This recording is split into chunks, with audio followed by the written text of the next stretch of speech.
पिता परमेश्वर को धन्यवाद।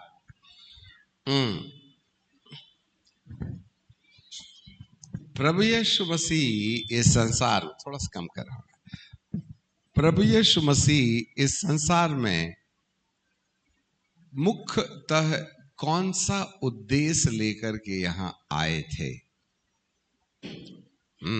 इस बात पर चिंतन करेंगे। क्यों यीशु आए, उसका उद्देश्य क्या था, और उसने अपने परिचय में कौन से माध्यम का सहारा लिया कि हम उसको जाने और फिर वो अपने दिल की बात हमको सुनाए। दूसरा कोरिन्थियों की किताब और उसका 5वां अध्याय और उसका 16 पद में ऐसे लिखा है। Book of 1 Corinthians chapter 5 and verse 16, यहां लिखा है, सो अब से हम किसी को शरीर के अनुसार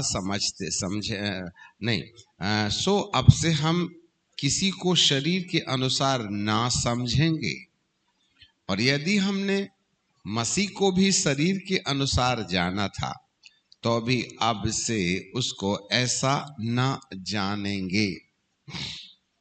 तो उसको जानना है। और प्रभु भी अपने आप को जनवाने के लिए या अपने आप को पहचान में लाने के लिए उसने जो अद्भुत और चिन्ह चमत्कार का सहारा लिया, जिससे लोग उसको है बोल के पहचानने के लिए चल पड़े। उसने अपने आप के अस्तित्व को अद्भुत कामों के द्वारा प्रकट किया, और अद्भुत काम जो है वो हमारे लिए प्रभु के आकर्षण का विषय बना कि हम प्रभु जिंदा है। वह प्रेरितों के साथ चलता गया और चिन्हों और अद्भुत कामों के द्वारा अपने वचन को दृढ़ करता गया। पवित्र आत्मा यीशु के द्वारा वचन के अनुसार अद्भुत कामों के रास्ते प्रभु के परिचय में पिता परमेश्वर का परिचय और परमेश्वर के वचन या उसकी योजना का परिचय प्रमाणित करते हैं। बड़ी कठिन बात है। पिता को तो किसी ने देखा नहीं। सब लोग हमारी तरफ देखो। पिता को किसी ने देखा नहीं और ना देख सकता है, देखोगे तो जलोगे और मरोगे। इसीलिए प्रभु ने अपनी बात को प्रकट करने के लिए पुत्र का सहारा लिया और वो धरती पर परमेश्वर का परिचय बन करके आ गया। तो आपका ध्यान उसकी ओर केंद्रित होना चाहिए। इस बात के लिए उसने चमत्कार का और अद्भुत काम का सहारा लिया, जिससे सुसमाचार को पक्का प्रमाणित किया जा सके। और उन चमत्कारों के द्वारा प्रभु हमारे लिए आकर्षण का केंद्र बने रहे। भविष्यवाणियां आकर्षण का केंद्र बनी रही। उसके द्वारा होने वाली सांसारिक जीवन में जो भी फायदे की घटना है, वो सारे फायदे की घटना प्रभु का परिचय बन गया। और यदि हमको एक बार प्रभु नाम का कोई अस्तित्व है, बाइबल वचन नाम का एक अस्तित्व है, इस बात की सत्यता की जानकारी मिल जाती है, तब परमेश्वर का वचन, प्रभु यीशु का उद्देश्य, पिता परमेश्वर के मन में हमारे लिए क्या योजना पाई जाती है, वो क्या हमसे उम्मीद करता है, या वो हमारे लिए क्या करना चाहता है, ये समझ जो है बाद में आती है। इसलिए बाइबल में लिखा है, अब से हम किसी को शरीर के अनुसार जानते हैं। ये भैया जी हैं, ये अंकल जी हैं, ये फलाने हैं, अमके हैं। और मनुष्य जो है ना वो उस व्यक्ति के, जो भी व्यक्ति हो XYZ, उस व्यक्ति के द्वारा जो भी घटना घटती है उसके द्वारा हमारा परिचय होता है। अरे ये तो डॉक्टर जी हैं, ये तो पास्टर जी हैं, ये तो बिशप जी हैं, ये तो अंकल जी हैं, ये तो जूनियर हैं, ये तो सीनियर हैं, उनसे ज्यादा मुंह लड़या के बात नहीं करना, वो हमारे अंकल जी हैं, वो भैया जी हैं, ये पास्टर जी हैं। ये है शारीरिक परिचय। इनको ऑर्डिनेशन दे दिए, इनको बिशप बना दिए, इनको अमका बना दिए, इनसे चमत्कार होता है, इनसे भविष्यवाणी होती है। तो शरीर में होने वाली घटनाओं के द्वारा हम उस व्यक्ति को उस रूप में पहचानने लगते हैं। अरे भैया ये तो भविष्यवक्ता है, मेरे को 3 बात बता दिया, ये तो इसकी प्रार्थना से मेरे को ऐसा हो गया। तो हम शारीरिक रीति से उसके द्वारा जो घटना घटती है, उसकी जो पोजीशन है, उसका जो अस्तित्व है, नहीं जी ये तो फलाना है, हाँ ये तो पास्टर है, ये तो पास्टर जी के पापा हैं, ये तो पास्टर जी का बेटा है, ये तो बिशप जी है, ये बिशप जी का नातू है, बिशप जी का पोता है। तो हमारे जितने भी रिश्तेदारी है वह भौतिक है। परंतु प्रभु क्या बोलते हैं, जब चिन्ह और चमत्कारों का सिलसिला खत्म हो जाता है और जब हम प्रभु की पहचान में बढ़ते हैं, तो हम उनको वैसा नहीं देखते जैसा पहले देखते थे। ऐसा बाइबल का पौलुस कहता है। अब तक हमने किसी को शरीर के अनुसार जाना है, तो अब हम उसको वैसा नहीं जानेंगे। और प्रभु को भी यदि हम भौतिक संसार में घटने वाली घटना के आधार पर पहचानते हैं, तो अब से हम उसको ऐसा नहीं जानेंगे। तो कैसा जानिएगा? वह भौतिक संसार में घटना घटित करने वाला प्रभु नहीं है। सब अच्छे से याजक लोग भी समझ लीजिएगा, वह भौतिक संसार में घटना घटित करने वाला परमेश्वर नहीं, वह आत्मिक संसार में जोड़ने वाला, आत्मिक संसार को अपने में समाकर आत्मिक दुनिया से तुम्हारा रिश्ता जोड़ने की कड़ी है। जिसने मुझे देखा उसने पिता को देखा। पिता को किसी ने नहीं देखा, पर प्रभु कहते हैं मेरे अंदर तुम पिता को देख सकते हो। तो प्रभु किस रूप में पिता को दिखा रहे थे? कि उसके दिमाग से, उसके चेहरे से बिजली चमकने लगी थी, कि उसकी आंख में रोशनी आ गई थी, कि उसके 2 पांव के बजाय 4-6 उग गए थे? How Jesus was identifying his father through him. अच्छे से समझ लेना। पिता को कहां देखेंगे? वो तो ज्वाला है ना, आग में भस्म करने वाली आग है, वो तो अगम में ज्योति में रहने वाला है। पिता को कहां देख लीजिएगा आप उसके अंदर? वो तो तुम्हारे हमारे समान उठने बैठने वाला, खाने पीने सोने वाला है ना। जब ज्यादा ही खा लेता था तो उसको भी गैस की बीमारी हो जाती थी, थक जाता था तो नींद उसको भी आती थी, उसको भी दाढ़ी कटाना पड़ता था। पर तो उसने कटवाया नहीं ना, नहीं तो सलून की दुकान जाना पड़ता। उसने बाल भी नहीं कटवाया, उसको सुबह दांत दतून करना पड़ता था, उसका भी मुंह खराब हो जाता था। बेसन भात खाते थे तो उसको भी गैस पैदा हो जाती थी। मनुष्य था। तो पिता को दिखाने का मतलब क्या है?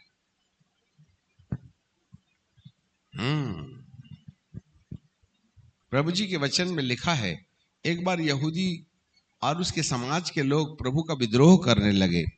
उन्होंने कहा, तुम मुझको बढ़ई का बेटा समझते हो, कोई बात नहीं, तुम मुझको वही समझो, पर जो बात मैं बोल रहा हूं कम से कम उस बात के ऊपर तो चिंतन करो। और जो चमत्कार मैं कर रहा हूं, जो काम मैं कर रहा हूं, उस काम से तो तुम कहीं ना कहीं कोई परिचय तो देख ही सकते हो।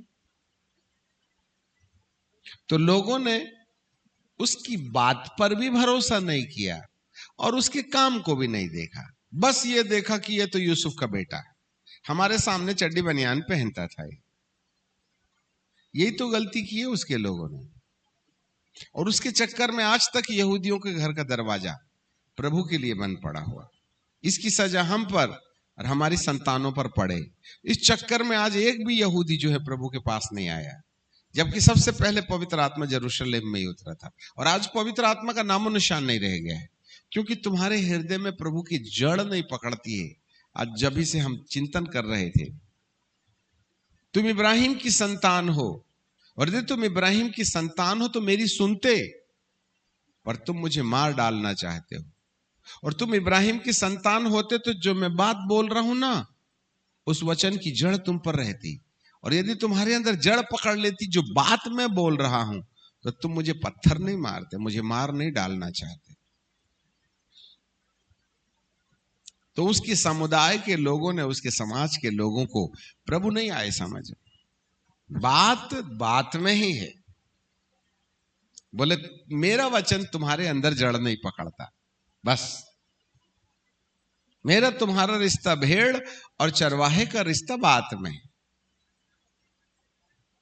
मेरी भेड़ें मेरा सुनती, ये जो मेरे पीछे चल रहे हैं वो मेरी भेड़ है, और तुम जो पत्थर मार रहे हो तुम मेरे पिता के नहीं हो, ऐसा वो कहता है। तो प्रभु यीशु मसीह के द्वारा बोली गई बात जिसके अंदर जड़ पकड़ लेती है वही स्वर्गीय पिता का बेटा है, और जिसके अंदर जड़ नहीं पकड़ी हमको नहीं मालूम, अपन नहीं बोलते बाबा। जिसका स्वर्गीय पिता नहीं है तो उसका कोई ना कोई पिता होगा, और वो कौन हो सकता है वो तुम डिसाइड करो।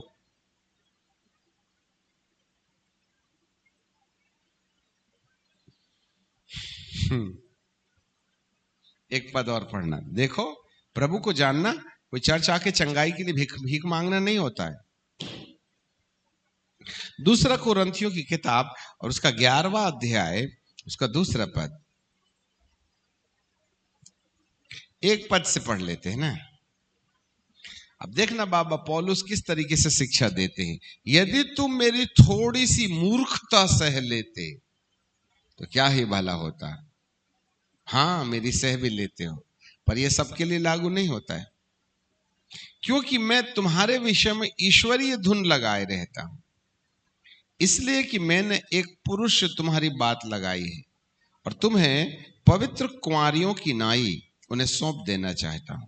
परंतु मैं डरता हूं कि जैसे सांप ने अपनी चतुराई से हवा को बहका दिया और तुम्हारे मन उस सिधाई और पवित्रता से जो मसीह के साथ होनी चाहिए थी कहीं भ्रष्ट ना हो जाए।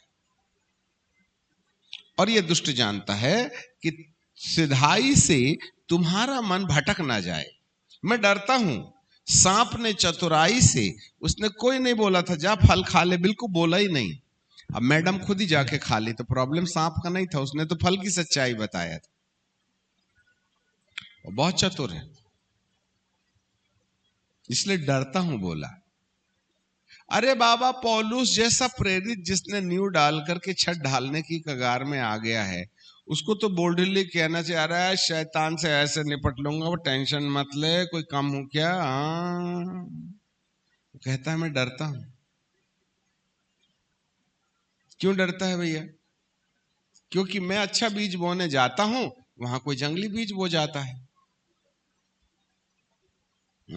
परमेश्वर ने एक ही वचन दिया था कि भले और बुरे के ज्ञान के वृक्ष के फल को नहीं खाना। उसी टॉपिक में चर्चा छेड़ा था वो। अच्छे से याद रखो, वो उसी टॉपिक में चर्चा छेड़ता है जिस टॉपिक से आपको भटकाया जा सके। आपके घर में बहुत से लोग आएंगे, वो ऐसे ही विषय निकालेंगे जहां तुम्हें विद्रोही बनाया जा सके। चाहे कलीसिया का विद्रोही हो, चाहे याजकों का विद्रोही हो, या परमेश्वर का विद्रोही हो, या वचन का विद्रोही हो, या आत्मा का विद्रोही हो। इसलिए बाबा पौलुस कहता मैं डरता ये उसने चतुराई से, है ना, मैंने तुम्हारी बात एक पुरुष से लगाई। हमारे पीछे बोली, मैंने तुम्हारी बात एक पुरुष से लगाई है और तुम्हें पवित्र कुंवारियों की नाई। जोर से बोलो, किसके समान? उसे, किसे? यीशु मसीह को। क्या करना चाहता है? सौंप देना चाहता है। तो कुंवारी को पवित्र बना के रखो। वो तो बॉयफ्रेंड के साथ घूम रही है, तो फिर कुंवारी कहां रह गई? हैं? आजकल के बच्चों की लड़की लड़की का दोस्त नहीं होता, उसको लड़का ही दोस्त अच्छा लगता है। नेगेटिव पॉजिटिव में मजा आता है बोले, ठीक है। तो यहां पवित्र कुंवारी, तो हर याजक को कलीसिया को पवित्र बनाना है। और नहीं बनाए तो वहीं हो गई छुट्टी, फिर भटक गए अपन, नहीं आया समझ में, जड़ ही नहीं पकड़ी। हम तो अभी भी चंगाई और छुटकारे का ढोल ड्रम बजा रहे हैं, और आजकल तो भविष्यवक्ताओं क्या पुकार लिए, बाप रे बाप, नेक्स्ट देवता वही हो जाता है। हमारी वो कलीसिया जो जीवन ज्योति कलीसिया है, वो दो चार नाम पुकारने वालों के पीछे थैला बैग चप्पल छोड़ के भागती, भले नरक में पहुंच जाएं। मैं आपको बताऊं, ज्यादा भविष्यवाणी मत करवाओ आप, और नहीं तो नीचे की तारीख जल्दी आ जाएगी, लिख लो आप अच्छे से। यहां बात कुंवारी का है, हाँ, व्यभिचारणी का नहीं है। समझ में आ गई बात? और वो भी पवित्र कुंवारी। तो पवित्र कुंवारी कैसे बनेगी? वर्जिन, पवित्र कुंवारी। अपन प्रभु के साथ रहते रहते शैतान को भी, जिससे अपना ना जब तक उद्धार नहीं पाए थे तब तक के लफड़ा चलता था, मूर्ति पूजा करते थे, झूठ बोलते थे, दारू पीते थे, झगड़ा करते थे, चोरी चपाटी करते थे, तो वो अपना दोस्त था। अपन ने बपतिस्मा ले लिए तो अपना यार बदल गया।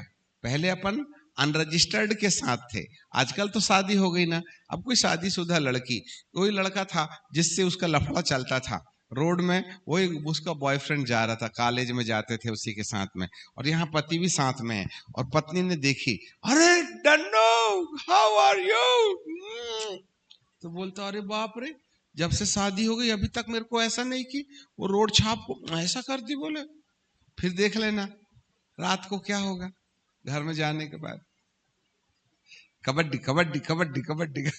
ये तूने उसको कैसे ऐसा की, तेरे को मैं रजिस्टर करके लाया, तू उसको फ्लाइंग किस दे रही है, अभी तक मेरे को नहीं दी तूने, ला तो कुकरी फरसा। फिर नहीं चलेगी गाड़ी पटरी में।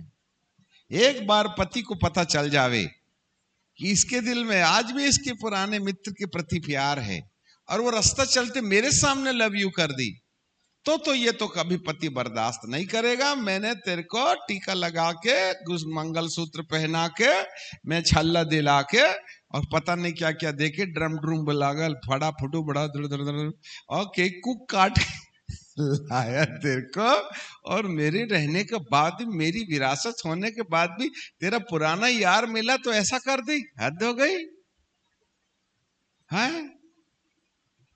मैं नहीं समझता कि परिवार चलेगा। यहां से जो खटर पटर शुरू होगी, बोले विश्वास योग्यता खत्म, तेरे दिल में आज भी पुरानी यादें हैं, जबकि मैं तेरी यादों का स्वामी हूं। समझ रहे हैं बात? तो अपन रविवार के दिन प्रभु का हाथ पकड़ के बिल्कुल सफेद ड्रेस में चलते हैं, और शनिवार को शैतान को, एक बार मोबाइल हाथ में लगा फिर देख लेना, हम दे सीटी मारते हैं शैतान को। तो ऐसी कलीसिया को पवित्र नहीं कहा जा सकता। और इस तरीके की कलीसिया को बनाने के लिए पौलुस बेड़ा लेता है, जवाबदारी लेता है। और ऐसे याजकों का आज पतन हो गया है, जो कलीसिया को पवित्रता की ओर ले जाएं। तो प्रभु जिस उद्देश्य के लिए चमत्कार करते रहा, उसका उद्देश्य तो पूरा ही नहीं हुआ। तुम तो चमत्कार को नमस्कार करके चल पड़े ना। प्रभु जिस उद्देश्य के लिए आया कि तुमको पवित्र कुंवारियों के समान पुरुष को सौंपे, तो कुंवारी तो पवित्र है ही नहीं। कुंवारी जरूर रह सकती, अब कुंवारी से नहीं रही, अब बॉयफ्रेंड के साथ में झड़िया में चली गई, अभी काय की कुंवारी रही। तुम शैतान के साथ में पता नहीं कौन कौन सा कुकृत्य कर लेते हो, तो कुंवारे रहे कहां से हैं? पानी आ गया क्या? वर्षा हो रही, छठ, तो कुंवारी रही कहां से? अच्छे से याद रख लेना। हमारे प्रभु यीशु का उद्देश्य पूरा नहीं हुआ। यदि हमने कुंवारेपन को खो दिया, यदि हमने अपना ध्यान परमेश्वर की ओर लगाने से इनकार करके अपने यार दोस्तों की तरफ लगाया, तो हमारी, इसलिए प्रभु कहती है, प्रभु का वचन कहता है, जैसे हम प्रभु को पहले, है ना, शरीर की रीति से जानते थे, वैसा अब ना जानेंगे। इसका मतलब जानने का जो वो है प्रोसेस है, वो बदलने वाला है। अब हम चिन्ह और चमत्कारिक यीशु के रूप में नहीं जानेंगे, परंतु हम उसको कैसा जानेंगे कि वो हमको कुंवारी बनाने आया। वरदान मिलेगा वही मेरे पास आएगा, जो पिता से सुनेगा वही मेरी सुनेगा, जो पिता से समझेगा वही मेरे को समझ सकेगा। इसलिए हमको ऊपर वाले की दया चाहिए। दिमाग लगाए कि गए 12 के भाव से, क्योंकि धरती पर दिमाग लगाने वाला एक भी व्यक्ति प्रभु के साथ नहीं चल पाया। हफ्ता 15 दिन उसकी बात पर चिंतन मंथन करता है और 16वें दिन अपना दिमाग के चक्कर में कहीं और निकल लेता है। यही एक सबसे बड़ी काम। जितने लोग भटक जाते हैं, जितने लोग प्रभु के सत्य से दूर हो जाते हैं, ये सब दिमागी लोग हैं जिन्होंने अपना दिमाग खर्चा किया था। और जब किसी व्यक्ति का दिमाग खर्च होता है तो वह कभी आत्मा की बात सुनता नहीं। हाँ, इसलिए बाइबल का परमेश्वर क्या बोलता है, मेरा वचन तुम सुनो, ध्यान से सुनो, और उसके बाद आपको प्रभु ने पवित्र आत्मा दिया है। उस पवित्र आत्मा के द्वारा बोए गए वचन को लेकर के अपने अंतरात्मा में बीज को अंकुरित होकर के आपकी आत्मा वाले दिमाग में उसकी जड़ पकड़ने दो। अब ऊपर वाला जो कागज है वो हमारा दिमाग है, और नीचे वाला कागज हमारी आत्मा है, आत्मिक दिमाग है। ध्यान से सुनो। हाँ, तो वचन के अनुसार क्या लिखा है, दोष मत लगाओ, नहीं तो तुम पर भी दोष लगाया जाएगा। झूठ मत बोलो, ठीक है, चोरी ना करो, झगड़ा ना करो, जो भी बातें, ठीक है, एक दूसरे पर तरस खाओ, है ना, दूसरों के कष्टों को अपना समझो। पत्नी छोड़ के सबका अपना और अपना पराया समझना। हाँ, दूसरे की पत्नी को अपनी मत बना लेना। बस एक ही शर्त है, एक ही चीज में ना है, बाकी सब में हाँ है। अपने कपड़े बांट सकते हो, अपनी समय दे सकते हो, अपना प्यार दे सकते हो, अपनी दया दे सकते हो, अपनी रोटी दे सकते हो, अपनी जमीन दे सकते हो, अपना पैसा दे सकते हो, और बीवी मत देना और बीवी लेना भी मत। ये दो एक ही चीज है जो लेने देने की चीज नहीं है। समझ में आ गई बात? और इस तरीके से आपको प्रभु ने जो भी आज्ञा दिया है उसको आप अपने मन के अंदर धारण करो, और फिर पवित्र आत्मा से बोलो, हे पवित्र आत्मा, ये वाली बात को मेरे अनुभव में ला दो। प्रभु लिखा है, प्रेम तो पवित्र आत्मा के द्वारा प्रेम। हे प्रभु, दूसरों को दोष नहीं लगाना है, ऐसा वाला मन मुझे पवित्र आत्मा के द्वारा दे दो। तो ऊपर वाले कागज में जब वचन के अनुसार पवित्र आत्मा की सहायता से आपके कामकाज व्यवहार में लाए जाएंगे, उसी हिसाब से आपकी आत्मा के अंदर, आत्मा के दिमाग में ये कहानी लिख जाएगी। यदि मैं चेतन में या शरीर के दिमाग में प्यार करता हूं तो आत्मा के अंदर प्यार आ जाएगा। बहुत दिन पहले जब हम दीदी के घर में गए थे, इनके बच्चे छोटे छोटे थे, इनके घर में हमने एक मशीन देखी थी, है ना, वो उससे कुछ प्लास्टिक ग्लास वगैरह बनाने के, शायद आप ही के घर में थी ना। तो इन लोगों ने ढेर सारा ऐसा करके बारीक बारीक बारीक बारीक चावल के दाने के समान, ऐसे, है ना, नूडल के समान प्लास्टिक के टुकड़े लाते थे ये, और उसको बंकर में डाल देते थे और उसको गर्म करते थे, फिर उसमें से फिर निडल में जाता था और फिर वहां ये प्लास्टिक की कटोरी का डाई रहता था। तो यूं प्रेस करके ऐसा करके ये वाली डाई में डालते और थोड़ी देर में सूख जाता तो कटोरी निकल जाता। फिर वो ग्लास की डाई में डालते तो ग्लास निकल जाता। फिर ये मोबाइल के कवर वाली उसमें डाई में डालते तो ऐसा बन जाता। ऐसा करके ये बेल्ट की डाई में डालते तो बेल्ट बन जाता। जब गीला था तो उसको जिस भी सांचे में डालोगे उस सांचे में ढल जाएगा, और जब सूख जाएगा तो उस सांचे से वो निकल के बाहर आ जाएगा। मुझे याद भी आज करीबन 30-40 साल पुरानी बात होगी, है ना।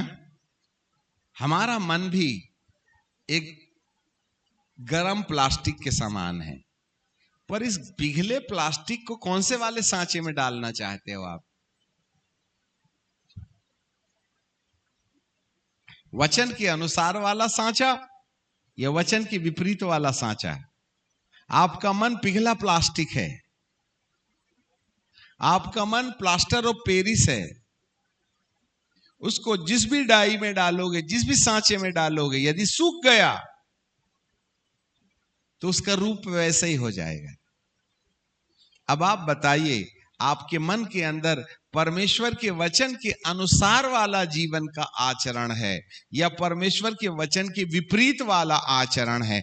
कौन सा वाला डाई में आप अपने मन को ढाल रहे हो? पवित्र आत्मा के चलाए चलने से ईश्वरीय आचरण की डाई में डाला जा रहा है या अपनी बुद्धि खर्च करके मध्य आकाश के शहंशाह के द्वारा बनाई गई डाई में अपना आत्मा का लेख लिखा जा रहा है? तुम पत्री हो, मैंने तुम्हें वचन की कलम से, पवित्र आत्मा की स्याही से तुम्हारे मन के अंदर, तुम्हारे हृदय के अंदर पत्री लिखा है। तुम प्रेम की बात बोलोगे तो तुम्हारी आत्मा में प्रेम की कहानी आ जाएगी। तुम नफरत की बात बोलोगे तो तुम्हारी आत्मा के अंदर नफरत के सांचे से कटोरी निकलेगी।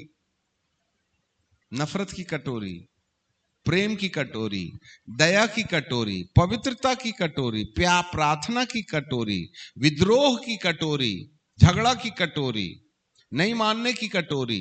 किस प्रकार का आचरण आप अपनाते हो, इसी प्रकार की डाई से आप अपनी अंतरात्मा में कहानी लिख रहे हो। इसलिए बाबा पौलुस कहता है पहला कुरिन्थियों की किताब में, उसके 2 अध्याय में, मेरे प्रचार और मेरे ज्ञान, मेरे शिक्षा और मेरे प्रचार में ज्ञान की लुभाने वाली बातें नहीं हैं, वरन आत्मा और सामर्थ का प्रमाण है। इसलिए तुम्हारा विश्वास मनुष्य के ज्ञान पर नहीं वरन परमेश्वर की सामर्थ पर निर्भर होवे। बाबा पौलुस जो भी वचन देते थे उसको व्यवहारिक रूप में अपनाने के द्वारा आप अपनी जिंदगी में एक ऐसे आचरण की शुरुआत करते हो,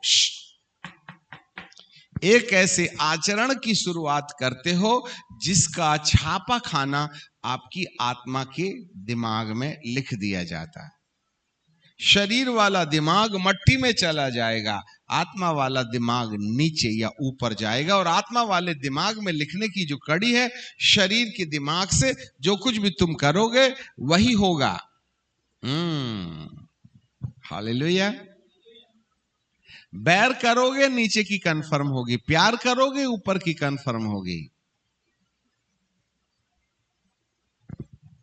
मोबाइल खेलोगे नीचे की कन्फर्म हो जाएगी, घुटना टेकोगे ऊपर की कन्फर्म हो जाएगी। जहां की करवाना है वहां की करवा लो, ऊपर वाली परमेश्वर कर देगा, नीचे वाली शैतान कर देगा। एक ही बात समझ में नहीं आई पतरस भैया को, हे प्रभु ये गांव में गए थे हम, आपके बारे में बोला कि गुरुजी यहां से जाएंगे, तो गांव के लोग इकट्ठे हो गए, ग्राम पंचायत ने साफ बोल दिया, बोले तेरे गुरु को नहीं आने देना। बोले हजारों लोग उसके पीछे चलते हैं, सब पैदल चल चल के हमारी खेती को रौंद देते हैं, बोले तेरा गुरु कभी ना आने पाए।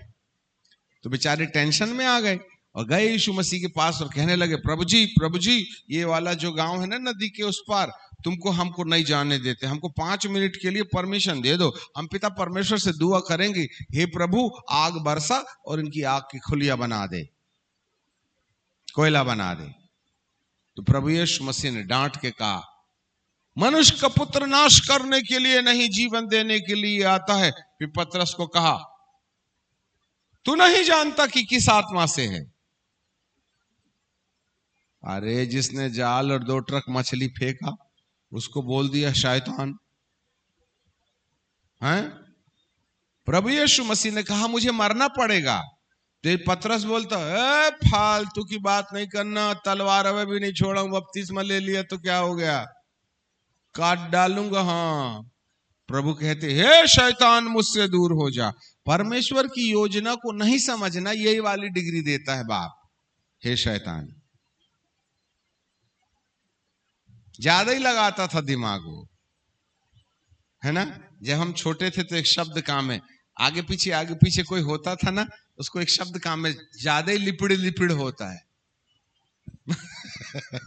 ज्यादा ही लिपिड़ होता है, मतलब आगे पीछे आ जाए, बटर बटर बटर बटर करता है, चुप रहे। तो पतरस कुछ ऐसे लिपिड़ होता था, जरा जरा में टेंशन में आ जाता था। तो प्रभु बोलता था, तू आग से जला देगा? रे बाबा, मैं बचाने आया, तू जलाने आया, और मैं मरने आया हूं, तू बचाने की बात करता है। हे शैतान मुझसे। तो शैतान है क्या चीज? परमेश्वर की योजना को नहीं समझना ही शैतान है। पवित्र कुंवारी ऐसे नहीं बनते। यीशु मसीह एरा गैरा नथु खैरा बीड़ी तमाकू वालों को नहीं ले जाएगा, और मोबाइल खेलने वालों को तो लेके ही नहीं जाएगा। अब ये पिताजी हैं, इधर देखो पिताजी, अब तुमने मोबाइल छीने तो क्या किया उसने? रो दिया ना। हाँ, गई औलाद तुम्हारे हाथ से, वो तुम्हारी मान ही नहीं सकता। क्या करोगे? ऐसे लोगों को बीमारी हो गई। अब बच्चों का भविष्य क्या होगा हमको तो नहीं समझ में आता। अपने को तो ऐसा लगता है, अरे रो रहा है, दे दे, दे दे, मतलब सीधे नीचे जाने की टिकट कंफर्म। कुछ नहीं कर सकते। आजकल के बच्चे ही ऐसे, तुम्हारे हो या मेरे हो। हम भी तो खो दिए ना यहाँ, तुम तो टोपी से ढांक लिए हो। अपन भी समझा समझा के थक गए, परंतु कलीसिया के बच्चे नहीं बदले। इधर कहते हाँ अंकल, और निकलते बराबर उधर तो निकले और जेब में हाथ डाले, और जो ड्रामा चालू हुआ, हाँ, पड़ोसन को सीटी मारते रहते। इसमें आपका कोई दोष नहीं, आज की हवा ही ऐसी है, सबके घर में यही प्रॉब्लम। अब आई गई बात तो बता ही देते हैं, ठीक है ना।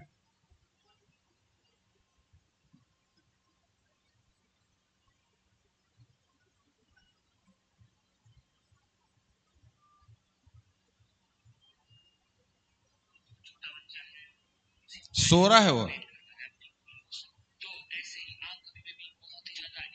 सो रहा है वो, तकिया में ऐसा ऐसा करना।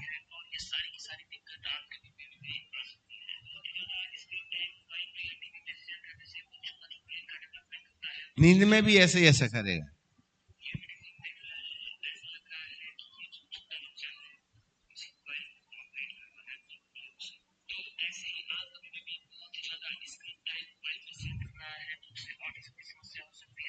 सारी की सारी दिक्कत आपके भी बेबी में आ सकती है। बहुत ही ज्यादा स्क्रीन टाइम मोबाइल पे या टीवी पे शेयर करने से बच्चों का जो ब्रेन का डेवलपमेंट होता है वो रुक जाता है। ये वीडियो आप देख रहे हैं, ऐसा लग रहा है कि ये जो छोटा बच्चा है वो किसी मोबाइल को ऑपरेट कर रहा है अपनी उंगलियों से। तो ऐसे ही तो अपने बच्चे हो गए गुलाम। अब ये दिमाग काम नहीं कर रहा है, इनकी अंतरात्मा में दिमाग, इनकी अंतरात्मा, इनकी आत्मा वाले दिमाग के अंदर में, सुनो मत भेजो बच्चे को बाहर, यहीं रखो। इनकी आत्मा के दिमाग में ये कहानी आ गई है, इसलिए सोएंगे भी तो।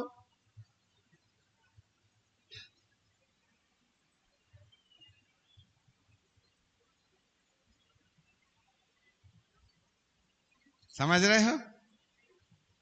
तुम्हारे वाराणसी यूनि में कटरे परिवार ने माँ बाप को मार डाला, कहानी मालूम नहीं मालूम? वाराणसी यूनि की बात है, वाराणसी यूनि की कहानी तो उन्होंने पूरे भारत भर में प्रसिद्ध कर दी है। कटरे परिवार का 20 साल का बच्चा अपनी माँ को, अपने बाप को ऐसा सब्बल मारा, बीच बचाव करने गई माता उसको भी मारा तो माँ तो निपट गई, बाप हॉस्पिटल में गया, बता नहीं उसका बाप जिंदा रहा, वो भी गया, दोनों गए। और ये बेटा, अब और क्या बता दें आपको, 20 साल का एक ही ना बच्चा था। खैर ये एक कारण है। ये जैसे ये हम बताना ये चाहते हैं कि चेतन से अवचेतन या शारीरिक दिमाग से आत्मा के दिमाग में जब एक बात चली जाती है तो फिर उसका निपटारा बहुत मुश्किल होता है। याद रखिएगा, हाँ, बहुत मुश्किल होता है। यही है जहां बचाव करना है। अभी से हो गया बैर हमारा, तो अपनी आत्मा में भी बैर आ जाएगा। ये हम इनको गाली बकने लगे, मेरी आत्मा में गाली की आदत आ जाएगी। शरीर का दिमाग तो मट्टी में मिल जाएगा, परंतु आत्मा के दिमाग में गाली निपट के चली जाएगी। शरीर मट्टी में जाना तय है, परंतु आप किस दिमाग को लेके मर रहे हो, ये है।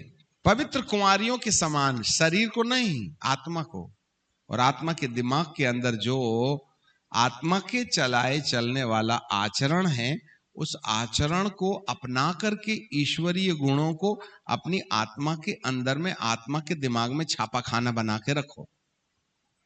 इसलिए लिखा आत्मा के पवित्र किए जाने के द्वारा। हालेलुया। बहुत डेंजर समय आ गए आज की इतनी विकृत संसार में। प्रभु यीशु के वचन के अनुसार चलने वाले कौन? पवित्र आत्मा के चलाए चलने वाले कौन? जब 90% हमारा संपर्क संसारवादियों के साथ रहेगा, क्यों प्रभु जी ने बोला संसार के लोगों से अलग रहो, ऐसी टेढ़ी जाति से अलग रहो? इसलिए विश्वासी लोग मिलना सबसे, परंतु उनके कामकाज के हिसाब से अपना काम नहीं करना। और आने वाले महीना जून के 10-15 तारीख के बाद में शैतान के प्रत्यक्ष काम तुम देखोगे। ख्रिस्त विरोधी प्रकट हो जाएगा और दुष्ट आत्माएं बलपूर्वक काम करेंगे। बच्चे ना हमको टपकाना शुरू कर देंगे, क्योंकि ये किसी और आत्मा की पकड़ में जा रहे हैं। कलीसिया में लोगों का आना कम हो जाएगा, धीरे धीरे देखना। क्योंकि लोग केवल चंगाई और छुटकारे और आशीर्वाद के लिए आते हैं, परंतु प्रभु को समझने के लिए कौन आता है? प्रभु को समझाएगा कौन? यीशु 70 साल की जिंदगी में चमत्कार करने नहीं आए, परंतु प्रभु तुमको करोड़ों साल की जिंदगी देने आए। हाँ, वो आएगा और तुमको महिमा की देह देगा और अपने साथ ले जाएगा। हमको नया यरूशलेम में रखकर इसी संसार में हम 1000 साल तक राज करेंगे, और उस 1000 साल के राज्य की तैयारी के लिए कोई तैयारी नहीं कर रहा है। सब 70 साल की जिंदगी का सपना देखा, अरे हमारे दिन इतने बचे। तुमको मालूम नहीं, तुम तो करोड़ों साल प्रभु के साथ। इसलिए तो प्रभु जी ने बोला था अंत तक वह अपने चेलों को वैसे ही प्यार करते रहा जैसे वो प्यार करता था, क्योंकि उसको मालूम था कि ये दुनिया हमारा अंत नहीं है। यहाँ तो एक अध्याय बंद हो जाएगा, दूसरा अध्याय कभी नहीं मिटने वाला शुरू हो जाएगा। इसलिए संसार में तो तुमने बहुत इज्जत कमा ली है, परंतु अनंत जीवन के लिए भी इज्जत इकट्ठा करो। समझ में आ गई बात? वैसे भी समय अब बहुत कम बचा है, और आप सुन ही रहे हो 2027 से 30 के बीच में 2 अरब लोगों को ठिकाने लगा देंगी कोरोना की महामारी। और कोरोना से बचने के लिए यदि आप वैक्सीन लगाओगे तो कोरोना से कम वैक्सीन से ज्यादा टपकोगे। इसलिए अपने प्राणों की रक्षा के लिए प्रभु का दामन थाम के रखो। अपनी जीभ से ऐसा मत बोलो कि आपकी आत्मा में आपकी कटु जवान इकट्ठी हो जाए। अपनी आंखों से ऐसा मत देखो जिससे आपकी आत्मा वैसे ही देखने की आदी हो जाए। अपने कानों से वो मत सुनो जिससे आपके मन को अशांति होती है। अदरवाइज आपकी आत्मा के कान ऐसी गंदी बात सुनने के काबिल हो जाएंगे। गीले प्लास्टिक को, पिघले प्लास्टिक को जिस भी डाई में डालोगे जिस भी सांचे में डालोगे वो पिघला प्लास्टिक सूखने के बाद ग्लास, कटोरी, प्लेट बन जाएगा। आप अपने शरीर के दिमाग से कौन सा वाला आचरण अपना करके आत्मा में वो कहानी लिख रहे हो, यही विषय है। मैंने तुम्हारी बात एक पुरुष के साथ लगाई है और पवित्र कुंवारियों के समान उसे, तो पवित्र कुंवारी बनना है। जो पवित्र जीवन जिएगा उसकी आत्मा पवित्र हो जाएगी, जो गंदा जीवन जिएगा उसकी आत्मा भी गंदी रहेगी। पतरस को साफ बोल दिया, तू किस आत्मा का है नहीं मालूम तेरे को, जलाने की बात करता है तू। मैं जोड़ने आया हूं, तू जलाने की बात करता है। मैं उद्धार दिलाने आया, तू नाश करने की बात करता है। धन है वे जो मेल कराते हैं, वे परमेश्वर के पुत्र होंगे। आज याजक लोग क्या करते हैं बताओ तो, ए उधर मत जाना, इधर आ। हाँ, तो लोग उल्टा उल्टा बीज बोके अपने पक्ष में ला करके बैर पैदा कर रहे हैं। यदि परमेश्वर के पुत्र मेल कराने वाले हैं तो शैतान के पुत्र कौन है? बैर कराने वाले हैं। मैं क्यों बोलूं, आप जानो। जिसने भी तोड़ फोड़ मचाया है वो मेरे परमेश्वर का नहीं है। और जितने लोग ऐसी बात सुनते हैं कि इधर नहीं जाना उधर नहीं जाना, वे मेरे पिता परमेश्वर की आत्मा से दूर हो गए, किसी और आत्मा की पकड़ में चले गए। जहां तुम्हें जीवन मिला है, जहां तुम्हें वचन मिला है, उसके प्रति विश्वास योग्य रहो। पानी सींचने वाले बहुत हो सकते हैं परंतु पिता एक ही है। अब बाप नहीं बदलते, और जो बाप बदल लेता है वो किसी और की औलाद हो जाता है। जिसने अपने आत्मिक अगुवे का बहिष्कार किया वह शैतान की पकड़ में चला गया। साफ समझ लो आप। भले ही तुमको जो करना है वो करो। अभी हम दुबई में थे, मैथ्यू कुरविल्ला नाम के परमेश्वर के दास हैं। उनके सब जहां साथ जाते हैं तो 40-50 लोग एक साथ आगे पीछे आगे पीछे आगे पीछे दौड़ते। उनको खाना पानी ऐसा करके मुंह में बस हाथ पकड़ के पिलाते भर नहीं है, इतना सुविधा देते हैं। अभी हम जगदलपुर में थे, उनके पीछे भाग रहे जैसे नेता के पीछे। वो मैथ्यू कुरविल्ला जिसके पीछे 150 लोग भागते हैं। जब हम दुबई गए तो वो एयरपोर्ट में खड़े थे। एक ही दिन के लिए गए थे, इसलिए हमारे पास एक ही पिट्ठू बैग था। उनका बेटा भी वहां था, रौनक। जैसे ही मैं आया गले लगाए और मेरा बैग छीने और खुद टांगा लिए। उनके बेटे ने कहा, पापा पापा, daddy daddy, gimme gimme gimme. बोले ना ना ना, मेरा बाप है, मैं नहीं देता तेरे को। उन्होंने हमारा बैग अपने पिट्ठू के अंदर में ले लिया। आज तक उस व्यक्ति ने अपना मोजा नहीं उठाया होगा, उसने हमारा बैग उठा लिया, चले जा रहा है। रौनक को बोल रहा है, ये मेरे पिता हैं, तुम्हें मुझसे सीखना चाहिए। मेरी जिंदगी का सूरज नहीं ढलेगा क्योंकि मेरा एक ही बाप है। रात भर जगे वो। दिन में शाम को मीटिंग हुई, चर्च का इनॉग्रेशन किया।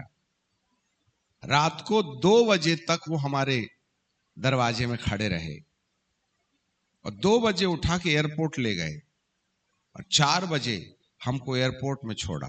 सारी रात वो जाग रहे थे। मैं बोला, भैया तुम सो जाओ ना, एयरपोर्ट में तो वैसे भी तुम गेट से बाहर आ जाओगे, जाओ सो जाओ ना। मेरा पिता आया है, मेरा पिता आया है। उनको मालूम है परमेश्वर की ओर से सूरज ना ढले बोल की चाबी क्या है उनके पास। वो खुलेआम कहते हैं, मैंने अपने आत्मिक पिता के लिए एक शब्द भी नकारात्मक नहीं बोला। यही मेरी जिंदगी में सूरज नहीं ढलने की चाबी है। अब आप पूछो अपने आप को, अरे जिसके पीछे 150 लोग घूमते हैं वो मेरा बैग उठाए कोई मामूली चीज है क्या? उन्होंने बोला फलाने के लिए टिकट काट देना, तो उन्होंने इंडिगो में हमारी टिकट कटाई थी 57,000 की। हमने बोला भैया ये तो गलत टिकट कट गई है। तो बोला ठीक है दूसरे दिन आ जाओ। फिर दूसरे दिन फोन आता है आप उस फ्लाइट में मत आइएगा, मैं दूसरा टिकट कटा रहा हूं। क्या? तो उन्होंने इंडिगो की 57,000 की टिकट कैंसिल करके 5-7 हजार मिले हो गए, 50,000 का नुकसान करा के 1 लाख वाली टिकट खरीदी। एमिरेट्स फ्लाइट में उन्होंने एग्जीक्यूटिव क्लास हमको बिजनेस क्लास की टिकट कटा के दी जो 95 या 1 लाख रुपए की थी।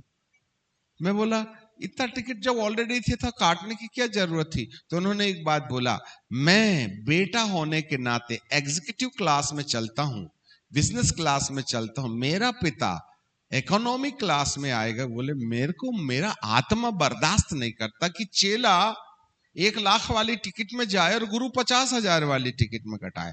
तो उन्होंने 57,000 की टिकट में से 5,000 लेके 50,000 का नुकसान करा के 1 लाख की टिकट कमा खरीदी और हमको बराबर जहां हवाई जहाज में बर्थ होता है उस सोने वाली बिजनेस क्लास में सला दी। अरे इतना इतना खाना दिए रे भैया, मैं होता तो थैला भर के ले जाता। उधर दारू से लेकर हर चीज थी। हाँ कौन सा वाइन पीजिएगा? मैंने कहा सॉरी आप ही पी लीजिए। इतनी सुविधा थी वहां, बटन दबाए तो पलंग बन गया, ऐसा वाला 1 लाख की टिकट। बोले बेटा यदि बिजनेस में क्लास मीटिंग में जाता है तो उसके पिता को इकोनॉमी वाले क्लास में लाना मेरे लिए अपमान है। बोले इस कारण से वो धरती का एक प्रसिद्ध परमेश्वर का दास है, उसको कुछ नहीं हो सकता। He knows. और यही कहानी उसने अपनी आत्मा के विषय में कहा है। अब आप ही बताओ आप क्या करते हो अपने अगुओं के बारे में,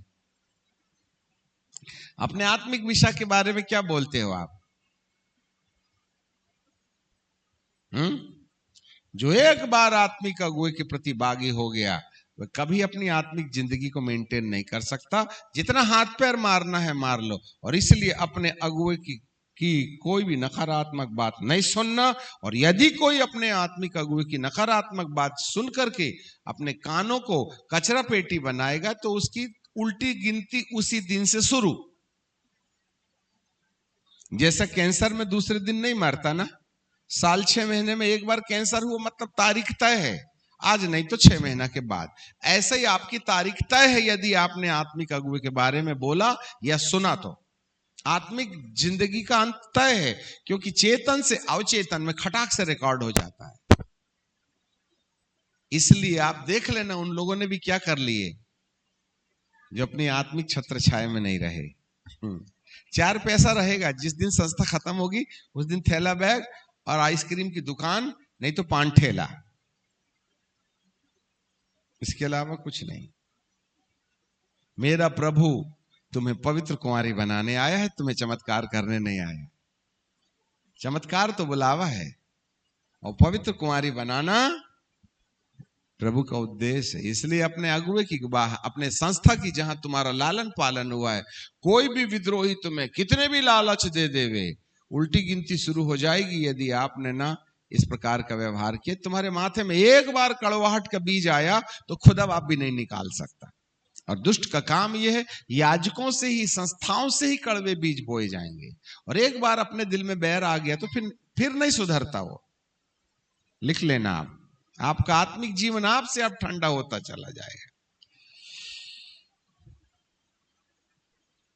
पवित्र कुंवारी बनो। यीशु आ रहा है, उसका हाथ पकड़ के जाना। शैतान को सीटी मारना बंद कर दो, ज्यादा मत लड़े आओ रोटी कपड़ा मकान के साथ। अच्छे अच्छों को नहीं रहाई। हिटलर को भी रोटी छोड़ के चली गई और हिटलर भी रोटी छोड़ के चला गया। कारगिर, सोने का छल्ला, कान का बाला, नाक की नथनी सब छोड़ गया हिटलर। हड्डी भी गल गई होगी अभी तो। बड़ा शहंशाह था, उसने जो कमाया नरक के बड़े सबसे गहरे वाली जगह में डिस्को मार रहा होगा। अरे हिटलर बाबू तुम भी यहां आ गए क्या? आओ आ गए। मैंने पवित्र प्रजा को, करोड़ों लोगों को मौत के घाट उतार दिया उस व्यक्ति ने। स्वर्ग में दिखेगा, अरे नामो निशान नहीं होगा। नाम रहे इस धरती पर परंतु सामने वाला नीचे मिलेगा। इसलिए अपने लिए ऊपर का धन कमाओ। एक कहानी बता के खत्म करेंगे। अभी हम भुसावल में थे तो एक अंकल जी ने अपना घर ऊपर वाला कमरा प्रार्थना के लिए दिया था। ज्यादा ही भावुक थे, वो ज्यादा इमोशनल थे। उन्होंने इतना कम से कम ना 2 बोरा फूल खरीद के लाए और ये पगडंडी से बिछाते बिछाते बिछाते बिछाते 30-40 फीट, फिर उसके बाद में बरांडा, फिर उसके बाद में सीढ़ी, 1 सीढ़ी 2 सीढ़ी 3 सीढ़ी के बाद में फिर पुलपिट तक उन्होंने फूल, वो भी कौन से मालूम, गुलाब के। अब बोले चलो, इतना डर लगा, मैं तो फूल के ऊपर चला ही नहीं भैया, मैं ईमानदारी से बताओ, कौन मरेगा। एक तो बड़ी मुश्किल से ऊपर के ना वेटिंग लिस्ट है, और यदि नीचे की कंफर्म हो गई तो बेकार हो जाएगा, इसलिए बाजू बाजू बाजू बाजू चला। तो हमने उनको डांटा, ये इतना ढेर सारा फूल कितने का है, 2 बोरा लाए थे, कितने का है, बोले 7-8 हजार का होगा। मैं बोला वही दे देता यार, मेरे काम का होता। अब कलीसिया उसको रौंद के गई होगी, गए ना, चूना में लग गए ना। तो वो आखिरी में एक बात बोला, अंकल जी क्या साथ लाए हैं, क्या ले जाएंगे। मैं बोला बिल्कुल गलत बोल रहे तुम, सबके सामने डांट दिया, क्या लाए क्या ले जाएं। तो हमने बोला हाँ ये तो जरूर है, 50% ना, आपको 50 नंबर मिलते हैं, 50 मार्क कट गए। क्या लाया, कुछ नहीं लाया, क्या ले जाएगा, एक चीज ले जाएगा। क्या ले जाएगा बता, ना सोना ले जाएगा, ना चांदी ले जाएगा, ना कपड़ा ले जाएगा, ना नाम मान मर्यादा ले जाएगा, परंतु तो जो तूने भला किया है वही ले जाएगा, और जो तूने बुरा किया है वही तुझे नीचे ले जाएगा। मरने के बाद, जिंदा पैदा होने के टाइम तो कुछ नहीं लाते, परंतु मरने के बाद ऊपर और नीचे का धन ले जाते हैं। बोलो तुम कौन सा धन इकट्ठा कर रहे हो। तो ये कहावत गलत हो गई, क्या लाया क्या ले जाए। धरती का भले ही कुछ मत ले जाए, पर जो बोल चाल के व्यवहार के द्वारा आत्मा के अनुसार चलने और आत्मा के विद्रोह के अनुसार चलने के द्वारा जो तूने कमाया है वही अपने आत्मा के दिमाग में ले जाएगा, और उसी के आधार पर ऊपर नीचे का निर्णय किया जाएगा। बोलिए, मैं तुम्हें पवित्र कुंवारियों की नाई उस पुरुष को, यीशु को सौंप देना चाहता हूं। हाँ, अपने आप को कुंवारी बनाओ बेटा। हाँ, कुंवारी लड़की क्या करती है, बदन में हाथ नहीं लगाना, छूना नहीं, मेरा कपड़ा, मेरी चुन्नी। ऐसे शैतान से कोई दोस्ती नहीं। अपनी कल्पनाओं को, अपने बोल को, अपनी आंखों को पवित्र करो। जब तक प्लास्टिक गीला है ना, बंकर में पिघला है, तब तक उसको जो रूप दोगे वही रूप में ढल जाएगा। एक बार सूख जाएगा तो फिर उसका रूप बदलोगे तो टूट जाएगा। अब ग्लास से प्लेट नहीं बनाई जा सकती है, ग्लास टूट गई तो टूट गई, वो प्लेट नहीं बन सकती। जब तक प्लास्टिक बंकर में था तब तक उसको प्लेट बना लो या ग्लास बना लो, जीते जी अपनी जिंदगी को जिस रूप में ढाल सकते हो ढाल लो। और यदि एक बार मृत्यु आ गई तो फिर वो ढलवा हुआ फिर जो आकार बन जाएगा अपनी आत्मा के दिमाग में, उसमें कोई बदलाव नहीं लाया जा सकता है। इसलिए मृत्यु के बाद पश्चाताप नहीं होता, जीते जी पश्चाताप करके जिंदगी बदल लो। गुस्सा मत होना, मजबूरी है हमारी, हम नहीं डांटे तो कौन डांटेगा। हालेलुया। ये 2025 के ठीक बीच जुलाई के मध्य में से, भविष्यवाणी के अनुसार मध्य में से प्रभु ने आपको 120 + 70 जो 10 जुलाई को खत्म हो जाएंगे अनुग्रह का समय दिया है। इस बीच में अपने आप को बदल सकते हो तो बदल लो। 20, 15, 10 जुलाई तक जिससे क्षमा मांगना है मांग लो, जिससे रिश्ता टूट गया टूट तो जोड़ लो। जितना ज्यादा गंदगी आ गई है, ये 10, अभी क्या तारीख हो गई, हाँ 19, हाँ 19, 20 ही मान के चलो, हाँ 20, 30, 20 दिन बचे हैं। 20 दिन में जितना पश्चाताप करना है कर लो। उसके बाद बदलाव के लिए मन भी बनाओगे तो शायद हो भी सकता है, पर नहीं भी हो सकता है, इसके ज्यादा चांस हैं। क्योंकि अब प्रभु पेड़ काटने के लिए तैयार हो गया है, उसने बहुत खाद पानी डाल दिया है। अब कुल्हाड़ा जड़ में है, मैं डरा नहीं रहा हूं, परंतु इसी बीच में 20 दिन के दरमियान और उसके आगे पवित्र आत्मा की सामर्थ भी आपको ऐसे दिखाई देने लगेगी। इसलिए बहुत से लोग सब काम धाम मिनिस्ट्री छोड़ के मोबाइल बंद करके प्रभु के चरणों में बैठे हुए हैं, जिससे कि आने वाले पड़ाव में जागृति के हिस्से बन जाएं। यदि ऐसे खेलते कूदते रहोगे तो प्रभु कहेगा तूने तैयारी नहीं की, इस मस्क में मैं नया दाखरस नहीं डाल सकता, क्योंकि मस्क जो है पुराना हो गया है, उसमें नया दाखरस नहीं डाल सकते। सो पिता परमेश्वर को धन्यवाद, एकांत में समय गुजारें।